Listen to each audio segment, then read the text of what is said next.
Tercih tanıtım günlerinizi kolaylaştırmak için Think Talks özel yayınlarımız devam ediyor. Yine çok değerli, çok güzel bir hocamız var. Yeditepe Üniversitesi Mimarlık Fakültesi Dekanı Profesör Doktor Ece Ceylan Baba. Hoş geldiniz hocam. Merhaba, hoş buldum. Nasıl geçiyor tercih tanıtım dönemi? Hep soruyoruz çünkü kampüsümüz cıvıl cıvıl. Çok keyifle geçiyor. Tabii bu Covid dönemi sonrası bu kadar çok kişiyi bir arada görmek, tekrar yüz yüze temas ediyor olmak çok keyifli.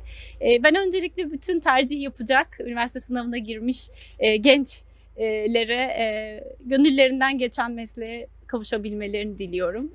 Verimli, başarılı bir tercih dönemi diliyorum. Sizlere de kolaylıklar diliyorum. Çok teşekkür ederiz. Hocam birazcık gönüllerinden geçen mesleği bulmak için aslında hani bu tercih tanıtım döneminde buralarda olmaya sanıyorum ihtiyaçları var. Çünkü bazen ne istediğini bilmek biraz zaman alabiliyor. Sınav stresinden çıkıyorlar ama hani doğru tercihi yapmak.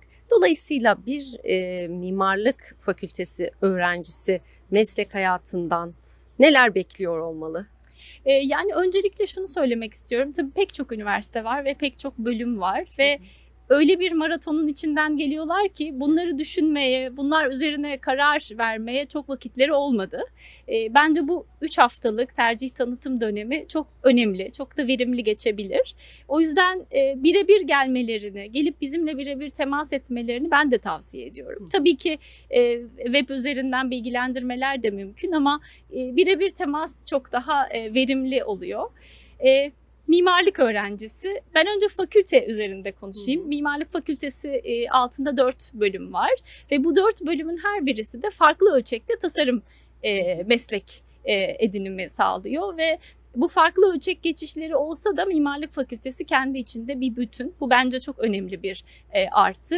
Bölümler arası geçirgenlik, geçişkenlik oldukça fazla. İşte çift ana dal, yan dal yapabilme olanakları var öğrencilerin. Hem bilimle hem de sanatla birebir temas eden bir meslek alanı. Yani bence işin en kıymetli, en ilham veren tarafı bu. En heyecan veren tarafı da bu.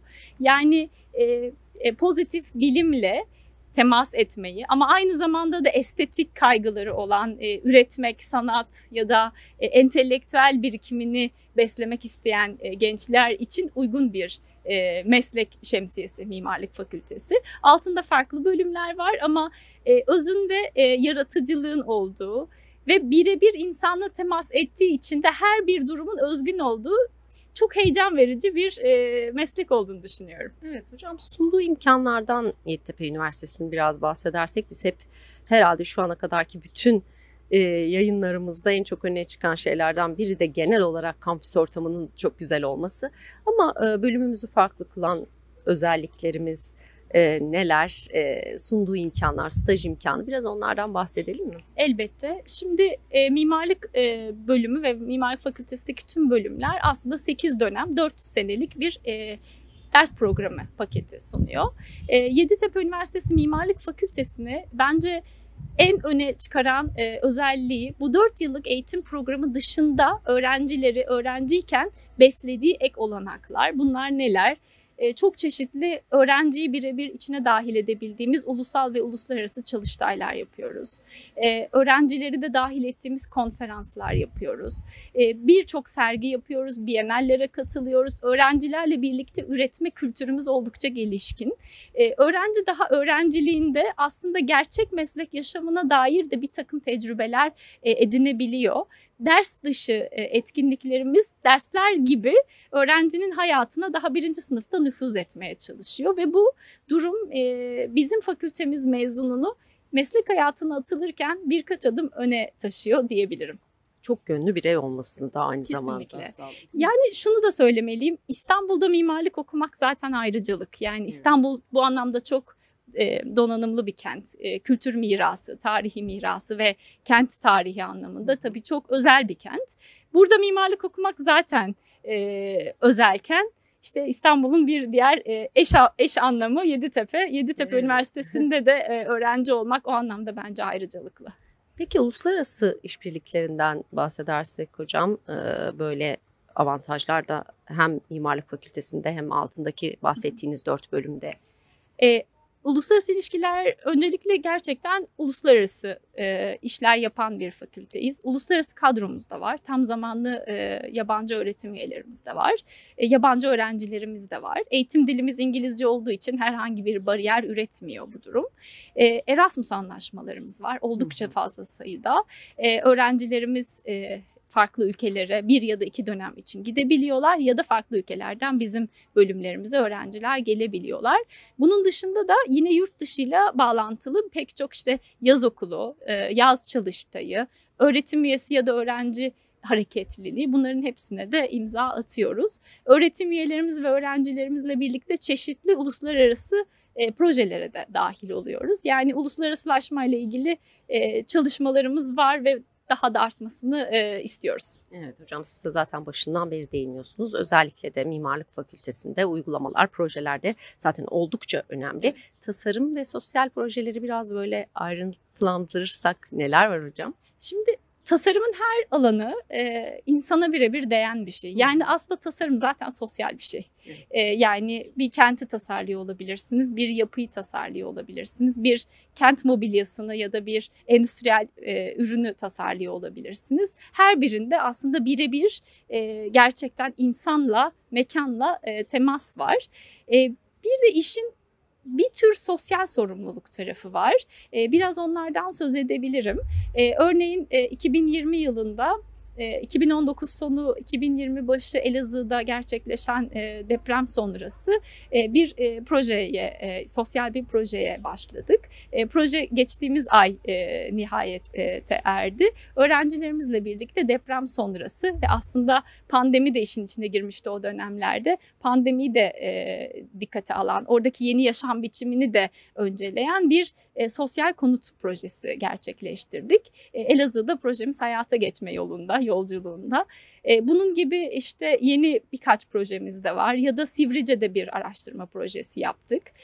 Bunlar aslında hem bir tür sosyal sorumluluk hem de bir tür topluma hizmet gibi de algılanabilir ve öğrencilerle bu işi birebir yüklendiğimiz için, göğüslediğimiz için öğrenci için de tabii çok büyük bir katkısı olduğunu düşünüyorum.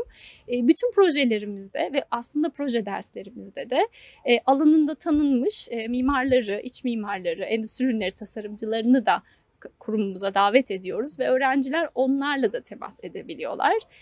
Ve onlarla temas ettikleri için, onların proje dersi hocası oldukları için sonrasında staj imkanı bulabiliyorlar, iş imkanı bulabiliyorlar. Halihazırda öğrenciyken yarı zamanlı iş imkanı buluyorlar ya da stajyer olarak ofislere gidiyorlar. Bu etkileşimin de gücüne inanıyoruz.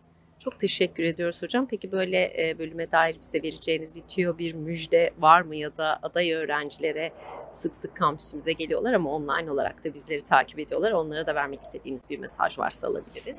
Mimarlık aslında bir parça geleceği tasarlamak. Çünkü bir yapının ömrü 70 ila 100 yıl arasında. Yani aslında bir tür geleceği öngörmeye çalıştığınız bir meslek. Mimarlık alanı.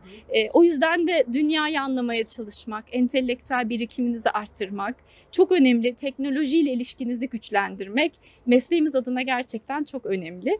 Biraz böyle geleceği öngörmeye çalıştığınız bir meslek bence çok heyecan verici.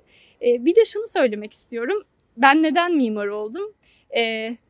Hem için içinde mühendislik var, bilim var, hem de yaratıcılık var ve sanat var ve bir çizgi, yani şunu anlatabilirim. Çizim yeni bir dil. Yani yeni bir dil daha öğrenecekler geldiklerinde ve çizim evrensel bir dil. Yani dünyanın neresine giderseniz gidin, aynı dili konuşmasanız bile masada bir çizim varsa herkes birbirini anlar. O çizimin hayata geçtiğini ve insanların onun içinde yaşadığını düşünün. Bilmiyorum, beni çok heyecanlandırıyor. O yüzden mimarlık isteyen öğrencilerim işin bu tarafını düşünmelerini istiyorum. Yani somut çıktı üretebildikleri bir iş ve birebir insana değdikleri bir iş. Bu yüzden de insan değiştiği için, dünya değiştiği için mimarlık yapma biçimi de sürekli değişiyor. Bu bence çok heyecan verici. Bir de üstelik bu kadar güzel ve bu kadar tatlı bir dekanları olacak hocam. Rica ederim. Biz hepsini bekliyoruz. Yani ilgilenen herkesi bekliyoruz. Buraya geldiklerinde çok daha detaylı bilgi verebiliriz. Dediğim gibi ben bütün adaylara başarılar diliyorum ve her şey gönüllerince olsun diyorum. Çok teşekkür ediyoruz değerli vaktinizi ayırdığınız için. Ben teşekkür ederim. Hoşça kalın.